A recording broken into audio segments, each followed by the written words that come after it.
துரோணாச்சாரி, கிருபாச்சாரி, பீஷ்மாச்சாரியை விட விதுரனுடைய அன்புதான் கண்ணனுடைய இதயத்தில் கரைபுரண்டு ஓடியதாக பதிவு.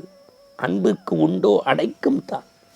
இப்படி பண்புக்குரிய இந்த பாத்திரங்கள் நம்முடைய வாழ்வியல் நெறிகளை, நம்முடைய மனித சமுதாயத்தின் மேன்மையை நமக்கு கற்றுத்தருகிறது. பாரதம் படிப்பது, பாரதம் கேட்பது, பாரதம் காட்டிய பாதையில் நடப்பது ஆனந்தத்தின் சிறந்த ஆனந்தம். அனைவருக்கும் அன்பு வணக்கம். எது நடந்ததோ அது நன்றாகவே நடந்தது. எதை நீ கொண்டு வந்தாய் அதை இழப்பதற்கு.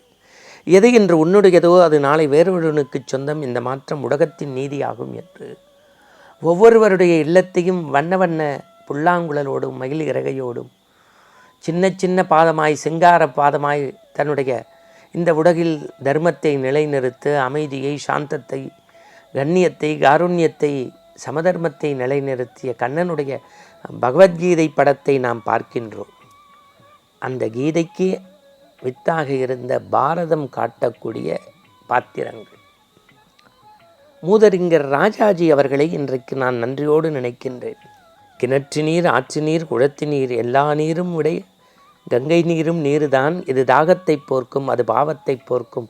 பிற நூல்கள் எல்லாம் நம்முடைய அறிவு தாகத்தை போக்கும். பாரதம் நம்முடைய ஞான தாகத்தை, நம்முடைய வேள்வி தாகத்தை, நம்முடைய வேண்டுதல் தாகத்தை, நம்முடைய பக்தி தாகத்தை போக்கும் என்கின்றார். என்ன படைப்பு!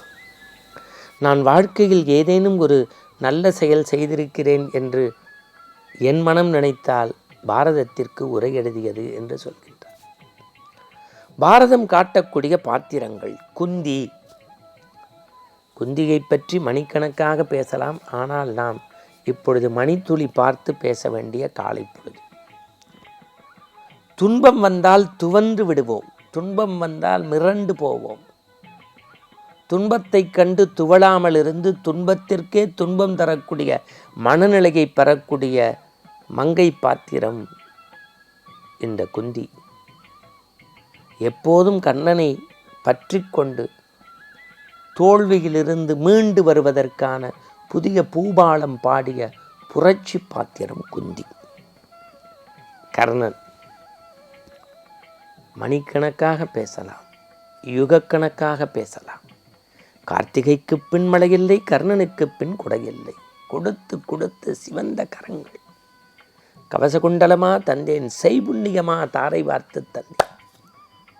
இந்த கர்ணனினுடைய கொடைச்சிறப்பை மேன்மைப்படுத்துவதற்குத்தான் படைப்பு கடவுளாகிய கண்ணபரமாத்மா கொடுத்து படைக்கப்பட்டவன் போர்க்களத்திலே வயோதிக அந்தனர் வேடமிட்டு வந்து செய்புண்ணியத்தை தாரை வார்த்து தா என்று கேட்டான். கேட்டது இறைவன் கரம், கொடுத்தது கர்ணன் என்கின்ற மனித கரம்.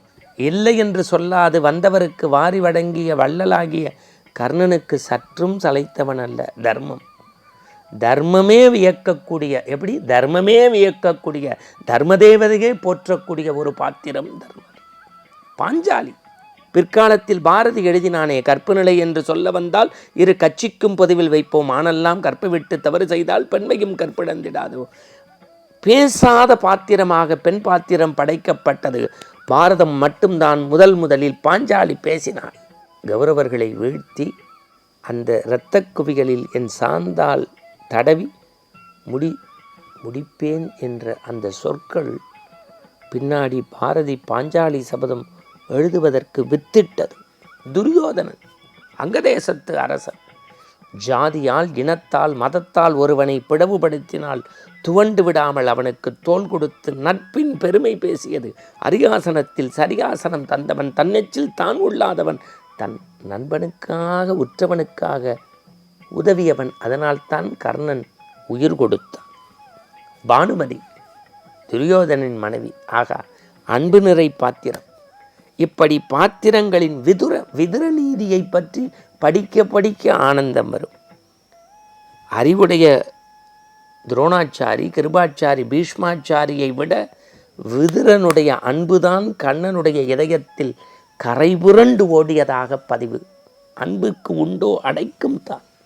இப்படி பண்புக்குரிய இந்த பாத்திரங்கள் நம்முடைய வாழ்வியல் நெறிகளை, நம்முடைய மனித சமுதாயத்தின் மேன்மையை நமக்கு கற்றுத்தருகிறது. பாரதம் படிப்பது, பாரதம் கேட்பது, பாரதம் காட்டிய பாதையில் நடப்பது ஆனந்தத்தின் சிறந்த ஆனந்தம்.